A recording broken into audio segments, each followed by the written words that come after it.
Hello YouTube family అందరికీ నమస్కారం.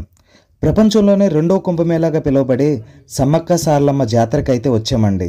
But జాతర స్టార్ట్ అవ్వడానికి ఇంకో 10 రోజులు ఉంది. 21 నుంచి 24 వరకు జరిగే ఈ జాతరకి జనాభా ఎక్కడెక్కడి నుంచో వస్తూ ఉంటారు. సుమారు 1 కోటి నుంచి 1.5 కోటి మంది భక్తులు రావడం వల్ల దీన్ని రెండో కుంభమేళాగా పిలుస్తారు. అసలు ఈ సమ్మక్క సారలమ్మ ఎవరు? ఈ వనదేవతకి ఇంత ప్రాధాన్యత ఎలా వచ్చింది? కోట్ల మంది జరుపుకునే ఈ జాతర అసలు ఎలా మొదలైంది అనేది ఈ వీడియోలో చూద్దాం. అంతేకాకుండా భక్తుల పాలిటి కొంగు బంగారంలో ఉన్న ఈమెకు నిలువెత్తు బంగారమే మొక్కుబడిగా ఇస్తూ ఉంటారు. అంతేకాకుండా వాటితో పాటు కోళ్ళు మేకలను కూడా ఇస్తూ ఉంటారు. ఇది ఒక అటవీ ప్రాంతం కాబట్టి చాలామంది ఇలా కోళ్లను మేకలను ఇవ్వాలనుకునే వాళ్ళకి ఇవి ఇక్కడ దొరుకుతాయా లేదా అనే ప్రశ్న మొదలవుతుంది. దొరికితే ఎంతలో దొరుకుతాయి, అలాగే వంట చేసుకోవడానికి వంట సామాగ్రి దొరుకుతుందా, మళ్ళీ వాటన్నిటికీ ఇక్కడ ఎంత ఛార్జ్ చేస్తారు, ఇక్కడున్న బెస్ట్ ఆప్షన్స్ ఏంటి, ఇలాంటి ఫెసిలిటీస్ అన్నీ తెలుసుకోవడానికి చాలామంది సర్చ్ చేస్తూ ఉంటారు. బట్ ఆ ఇన్ఫర్మేషన్కి రిలేటెడ్ వీడియోస్ చాలా రేర్గా ఉండొచ్చు. ఆ వివరాలన్నీ కూడా మీకు ఈ వీడియో ద్వారా చూపించబోతున్నాం. ముందైతే వీడియోకి ఒక లైక్ చేసేయండి. ఇప్పుడైతే మనం ఆలయ వివరాలతో పాటు ఆలయ చరిత్ర కూడా తెలుసుకుందాం. ఉమ్మడి వరంగల్ జిల్లాలోని ములుగు కేంద్రం నుంచి 44 కిలోమీటర్ల దూరంలో తాడ్వాయి మండలంలో మారుమూల అటవీ ప్రాంతంలో మేడారం గ్రామం ఉంది. ఈ దట్టమైన అడవులు కొండల మధ్యనే సమ్మక్క సారలమ్మలు కొలువై ఉన్నారు. Unfortunately there is no train facility to go to this temple directly. మనకి ఈ టెంపుల్కి వెళ్ళడానికి డైరెక్ట్ ట్రైన్ ఫెసిలిటీ లేకపోయినా కానీ ఇరు రాష్ట్రాల భక్తులు ఇక్కడికి ఈజీగానే రీచ్ అవ్వచ్చు. మీరు ఎక్కడి నుంచి స్టార్ట్ అయినా ట్రైన్ దిగవలసిన పాయింట్ మాత్రం వరంగల్ నుంచి 100 కిలోమీటర్ డిస్టెన్స్లో ఉండే ఈ మేడారం సమ్మక్క సారలమ్మ టెంపుల్కి వరంగల్ నుంచి అయితే బస్సెస్ ఉంటాయి. ఇన్ కేస్ బస్ కోసం వెయిట్ చేయలేమనుకుంటే ప్రైవేట్ వెహికల్స్ మీరు మాట్లాడుకోవచ్చు, లైక్ ట్యాక్సీస్, ఆటోస్ లాంటివి. ఆటోస్ అయితే per person 100 rupees to 150 rupees charge చేస్తారు. It's depend on your group. అలా కాకుండా అక్కడ ఉండే ప్లేసెస్ అన్నీ చూడాలి అనుకుంటే వాటికి కూడా సపరేట్ ప్యాకేజ్ ఉంటుంది, లైక్ 3500 రూపీస్ టు 4000 వరకు ఛార్జ్ చేస్తారు. ఇంకా ఆ ఆటోలో ఎంతమంది అడ్జస్ట్ అవుతారు అనేది మన మీదే డిపెండ్ అయి ఉంటుంది. ఓన్ వెహికల్స్లో వెళ్ళాలి అనుకునేవారు విజయవాడ నుంచి భద్రాచలం రోడ్, కొత్తగూడెం మీదుగా తాడ్వాయి, మనుగూరు రూట్లో మేడారం చేరుకోవచ్చు. మేడారం జాతర అతిపెద్ద గిరిజన జాతరగా చెప్పుకుంటున్నామంటే దానికి కారణం ఇక్కడున్న గిరిజనులే. పూర్వం కోయిదొరలు వేట కోసం అడవికి వెళ్ళినప్పుడు వారికి పెద్ద పులుల కాపలా మధ్య ఒక పాప కనబడింది. ఆ పాప ముఖం ఎంతో తేజోవంతంగా కనపడింది. అలా పులుల మధ్య ఉన్న పాపను చూసిన కోయిదొరలు వాళ్ళు నివాసం ఉండే గుడారానికి ఆ పాపను తీసుకొని వెళ్ళి దాచారు. ఆ పాప ఎప్పుడైతే గూడానికి వచ్చిందో అప్పటి నుంచి అక్కడ అన్ని శుభాలే జరగడం స్టార్ట్ అయ్యింది. అలా జరగడంతో ఆ కొండదేవతే ఆ రూపంలో వచ్చిందని విశ్వసించారు. మాఘశుద్ధ పౌర్ణమి రోజున ఆ పాపకి సమ్మక్క అని పేరు పెట్టారు. సమ్మక్కను ఆ ప్రాంతపు కోయి చక్రవర్తి మేడరాజు పెంచి పెద్ద చేశారు. ఈయన కాకతీయుల రాజుల కాలంలో ఇప్పటి జగిత్యాల జిల్లా ప్రాంతంలోని పోలవాసన్ను పాలిస్తూ ఉండేవారు. ఇతను మేడరాజు మేనల్లుడు, మేడారం పాలకుడైన పగిడిద్దరాజుకి ఇచ్చి వివాహం చేశారు సమ్మక్కను. సమ్మక్క, పగిడిద్దరాజు దంపతులకు పుట్టినవారే సారలమ్మ, నాగులమ్మ, జంపన్న. మేడారాన్ని పాలిస్తున్న పగిడిద్దరాజు కాకతీయుల సామంతుడు. ఆ రోజుల్లో కరువు కాటకాల కారణంగా కొన్నేళ్ల పాటు ప్రజలు శిస్తు కట్టలేదు. కాకతీయుల సామంతునిగా ఉంటూ శిస్తు కట్టకపోవడం, తన మామ మేడరాజుకు ఆశ్రయం కల్పించడం, కోయ గిరిజనుల్లో విప్లవభావాలు నూరుపోసి రాజ్యాధికారాన్ని ఎదిరిస్తున్నాడనే ఆరోపణలతో కాకతీయ సామ్రాజ్య అధినేత అయిన ప్రతాపరుద్రుడు పగిడిద్దరాజుపై సమరశంఖం పూరిస్తారు.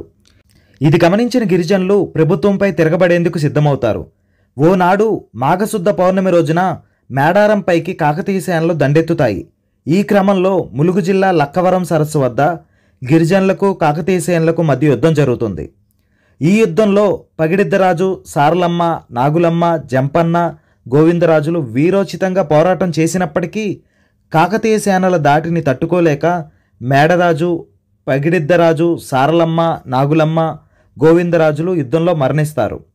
వారి మరణ వార్త విన్న జంపన్న ఆ అవమానాన్ని తట్టుకోలేక అక్కడే సంపంగవాగులోకి దూకి ఆత్మహత్య చేసుకుంటారు.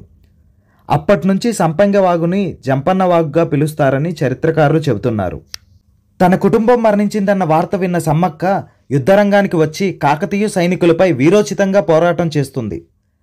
ఆమె వీరత్వం చూసి ప్రతాపరుద్రుడు సైతం ఆశ్చర్యపోతాడు. కానీ ఓ కాకతీయ సైనికుడు దొంగచాటుగా సమ్మక్కను బల్లెంతో వెన్నుపోటు పొడుస్తాడు. ఆ గాయంతోనే మేడారం గ్రామానికి ఈశాన్యంలో ఉన్న చిలకల గుట్టకు వెళ్ళి ఆమె అదృశ్యమైపోయిందని చెబుతారు. ఆ తర్వాత చెట్టు కింద ఓ పుట్ట దగ్గర ఓ కుంకుమబరిని కనిపించిందంట. ఇదంతా తెలుసుకున్న ప్రతాపరుద్రుడు సమ్మక్క భక్తుడిగా మారిపోతాడు. కొంతకాలానికి ప్రతాపరుద్రుడు కోయరాజులు కట్టాల్సిన కప్పాన్ని రద్దు చేసి సమ్మక్క భక్తుడై కానుకలు సమర్పించుకుంటాడు. అంతేకాదు 2 ఏళ్లకోసారి జాతర నిర్వహించాలని ఆదేశాలు జారీ చేశాడు. ఈ సమ్మక్క సారలమ్మ జాతర అలా మొదలైందనే కథ ప్రచారంలో ఉంది. కుంకుమబరిలనే సమ్మక్కగా భావించి అప్పటి నుంచి 2 ఏళ్లకొకసారి మాఘశుద్ధ పౌర్ణమి రోజున సమ్మక్క సారలమ్మ జాతరను భక్తి శ్రద్ధలతో జరుపుకుంటారు ఇక్కడ గిరిజనులు. 4 రోజుల జాతరలో భాగంగా గద్దెనెక్కిన దేవతలు చివరికి వనప్రవేశం చేస్తారు. దీంతో మహాజాతర ముగుస్తుంది. అసలు ఈ 4 రోజుల్లో ఏం చేస్తారు అనేది ఇప్పుడు తెలుసుకుందాం. జాతర మొదటి రోజున కన్నెపల్లి నుంచి సారలమ్మను గద్దెకు తీసుకొని వస్తారు. 2వ రోజున చిలకలగుట్టలో కుంకుమబరిని రూపంలో ఉన్న సమ్మక్కను గద్దెపై ప్రతిష్ఠిస్తారు. దేవతలు గద్దెలపై ప్రతిష్ఠించే సమయంలో భక్తులు పూనకంతో ఊగిపోతారు. 3వ రోజున అమ్మవార్లు ఇద్దరూ గద్దెలపై కొలువు తీరుతారు. 4వ రోజు సాయంత్రం ఆవాహన పలికి దేవతలను ఇద్దరిని తిరిగి యుద్ధస్థానానికి తరలిస్తారు. వంశపారపర్యంగా వస్తున్న గిరిజనుల పూజారులు కావడం ఈ జాతర ప్రత్యేకత. తమ కోరికలు తీర్చమని భక్తులు అమ్మవార్లకు బంగారం నైవేద్యంగా సమర్పించుకుంటారు. బంగారం అంటే ఆశ్చర్యపోమాకండి, బంగారం అంటే ఇక్కడి ప్రకారం బెల్లం. గిరిజన వాళ్లే కాక అనేక మతాలకు చెందిన ప్రజలు ఈ ఉత్సవంలో పాల్గొంటారు. సుమారు 1 కోటికి పైగా జనం పాల్గొనే మహా గొప్ప జాతర ఇది. ఈ జాతర ఆసియాలోనే అతి పెద్ద జాతర. మా పెళ్లి రోజున ఇక్కడ ఉండాలని ఆ అమ్మ నిర్ణయించిందేమో, సో అలా సమ్మక్క దర్శనానికి రావడం జరిగింది. అలాగే ఈమె గొప్పతనాన్ని, ఇక్కడ ఫెసిలిటీస్ గురించి ఈ వీడియో ద్వారా తెలియజేయాలి అనుకున్నాం. జాతర ఇంకా స్టార్ట్ అవ్వలేదు, బట్ క్రౌడ్ మాత్రం చాలా హెవీగా ఉంది. అండ్ అంతేకాదు, మన ఓన్ వెహికల్స్ని లోపలికి వెళ్ళనివ్వట్లేదు. ఎక్కడైతే పార్కింగ్కి ప్లేస్ కేటాయించారో అక్కడే వెహికల్ స్టాప్ చేసేసి అక్కడి నుంచి టెంపుల్కి జంపన్న వాక్కి వెళ్ళవలసిన సిచ్యువేషన్ నడుస్తుంది అక్కడ. ప్రజెంట్ అయితే మనం నడవకుండా లోకల్ ఆటోస్ ఉన్నాయి టెంపుల్కి.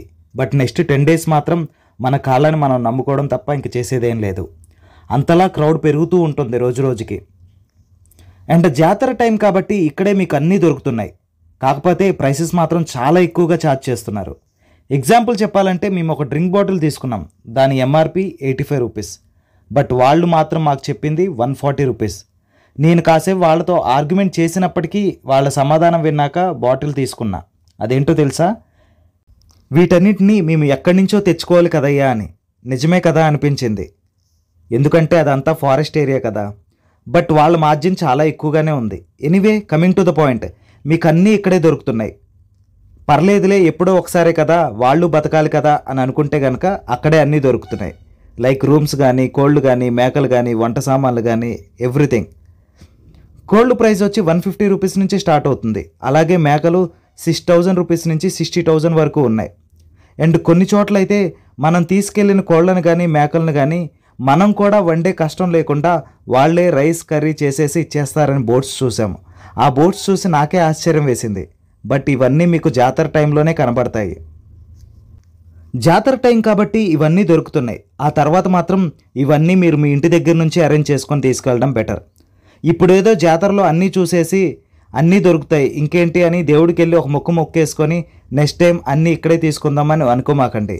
రూమ్స్ కానీ, గ్యాస్ కానీ, లేకపోతే పుల్లల పొయ్యి కానీ ఇలాంటి ఈజీగానే 365 days దొరుకుతాయి. బట్ రిమైనింగ్ ఐటమ్స్ అనేవి ఇక్కడ దొరకడం కష్టం. So better carry everything. And ఆ అమ్మ గద్దె దగ్గర నేను అబ్జర్వ్ చేసింది ఏంటంటే, కొంతమంది కొత్త వాళ్ళకి ఆ గద్దె సమ్మక్క అని తెలియకపోవడం. ఎందుకంటే ఆమె మిగిలిన అమ్మవారిలాగా విగ్రహ రూపంలో ఉండదు, ఒక చెట్టు కొమ్మ లాంటి ఆకారంతో ఉంటారు సమ్మక్క సారలమ్మ. అండ్ కొంతమంది భక్తులు వాళ్ళు తీసుకొచ్చిన బెల్లాన్ని గద్దె మీదకు విసిరేస్తున్నారు. అలా చేయడం వల్ల అది దేవుడు స్వీకరిస్తారో లేదో కానీ అక్కడున్న మిగిలిన భక్తులకి ఇబ్బంది అయితే కలిగిస్తుంది. సో కొంచెం ఆలోచించండి.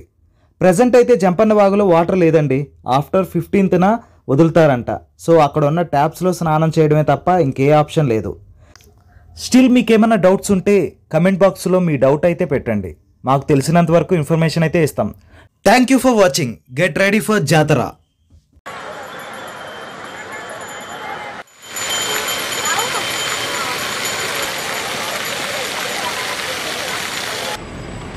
ఉన్నవన్నీ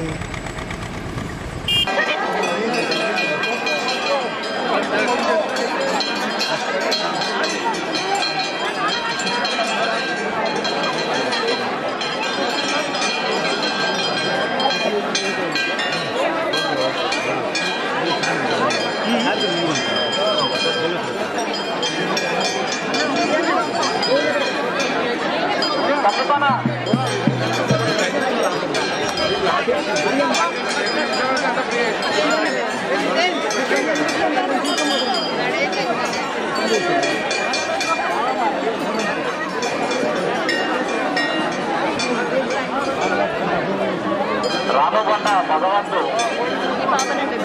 భగవంతసారి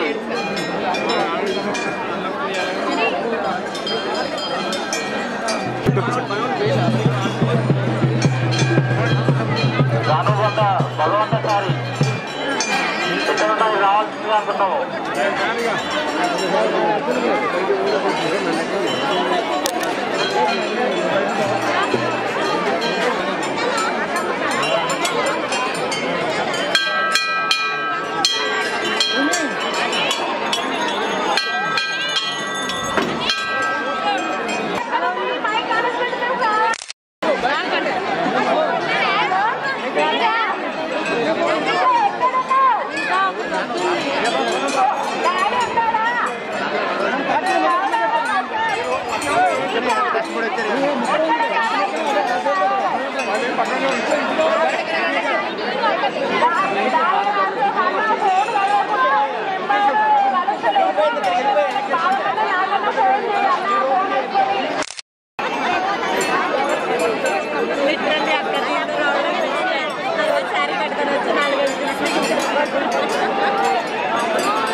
అయిపోయింది.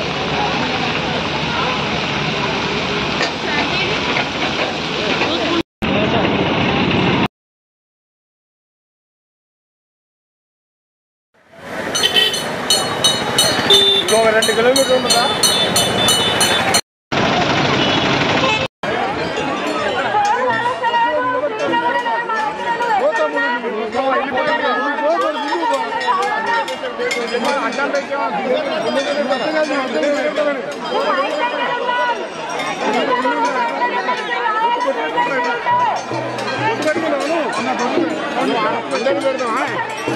ఫ్యామిలీ సార్ ఎంతసేపు చిన్నపిల్లలు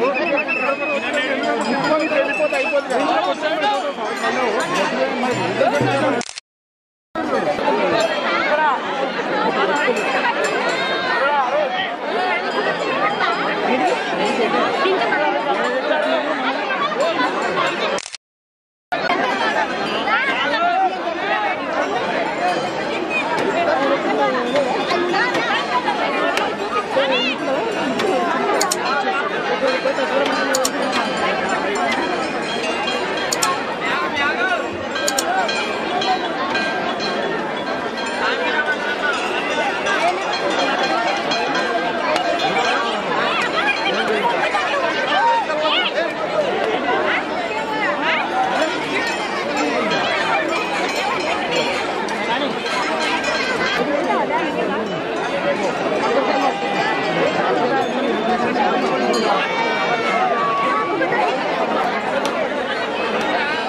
చూడు ఫోటో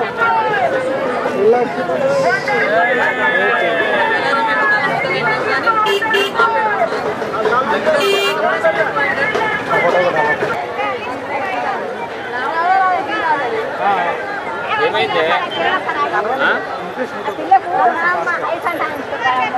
మీదని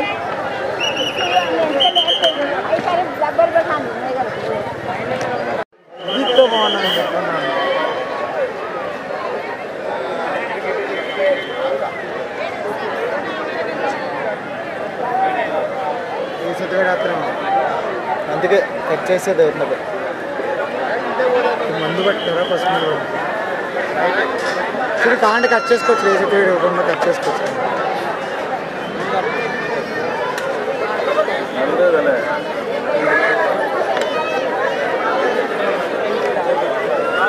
అయిపోయింది తప్పిపోయి అందరూ నప్పిపోయి అందరూ అయిపోయింది సిచ్యువేషన్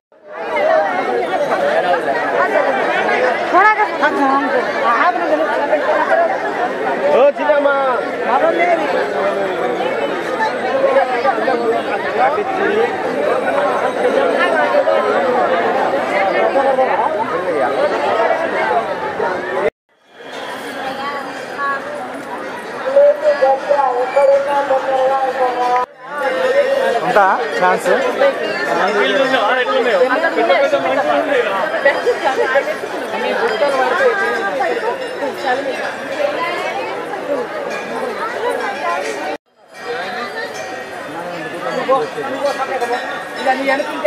వచ్చే